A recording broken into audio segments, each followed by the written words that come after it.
2 वर्षाकरिता नगर जिल्ह्यातून हद्दपार करण्यात आलेल्या सराईत गुन्हेगाराला कोतवाली पोलिसांनी केडगाव उपनगरात पकडलं। त्याच्या विरुद्ध गुन्हा दाखल करण्यात आला आहे। राकेश सुरेश शिंदे असं त्याचं नाव आहे।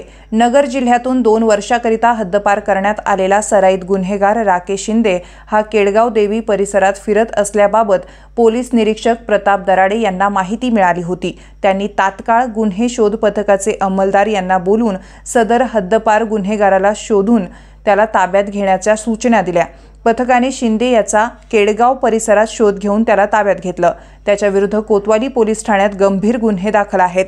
ही कारवाई निरीक्षक प्रताप दराडे यांच्या मार्गदर्शनाखाली गुन्हे शोध पथकाचे अंमलदार AP इनामदार, संगीता बडे कांबळे, दीपक रोहोकले, तानाजी पवार, सत्यजित शिंदे, सूरज कदम, सुजय हिवाळे, अनूप झाडबुके, सचिन लोळगे, राहुल मासाळकर यांच्या पथकाने केली आहे।